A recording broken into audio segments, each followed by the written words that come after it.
Mallu Hindu WhatsApp group വിവാദത്തിൽ IAS ഉദ്യോഗസ്ഥൻ K ഗോപാലകൃഷ്ണനെതിരെ പോലീസിന്റെ പ്രാഥമിക അന്വേഷണം. നാർക്കോട്ടിക് സെൽ അസിസ്റ്റന്റ് കമ്മീഷണർ വിവാദം അന്വേഷിക്കും. കൊല്ലം DCC ജനറൽ സെക്രട്ടറി നൽകിയ പരാതിയിലാണ് അന്വേഷണം. ഗോപാലകൃഷ്ണന്റെ പരാതിയിൽ നേരത്തെ പ്രാഥമിക അന്വേഷണം നടത്തിയിരുന്നു.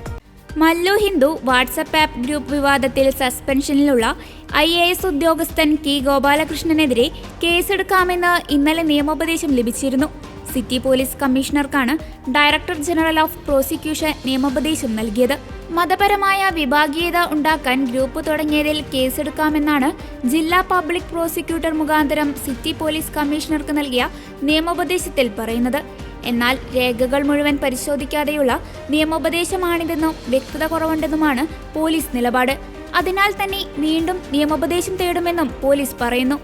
വ്യവസായ വകുപ്പ് ഡയറക്ടർ കെ ഗോപാലകൃഷ്ണന്റെ സസ്പെൻഷനിലേക്ക് നയിച്ച Mallu Hindu WhatsApp app group ഉണ്ടാക്കിയത് പുറത്തുവന്നത് മാധ്യമങ്ങളിലൂടെയാണ്. കേട്ടുകേൾവിയില്ലാത്ത വിധത്തിലായിരുന്നു ഗോപാലകൃഷ്ണൻ അഡ്മിനായുള്ള ഗ്രൂപ്പ് ഉണ്ടാക്കിയത്. സർവീസിലെ ഉന്നത ഉദ്യോഗസ്ഥരടക്കം ഹിന്ദു മതവിഭാഗത്തിലുള്ളവരെ മാത്രം അംഗങ്ങളാക്കിയായിരുന്നു ഗ്രൂപ്പ്. ഫോൺ ഹാക്ക് ചെയ്ത് 11 വാട്സാപ്പ് ആപ്പ് ഗ്രൂപ്പുകളിലേക്ക് ചേർത്തു എന്നായിരുന്നു ഗോപാലകൃഷ്ണന്റെ വിശദീകരണം.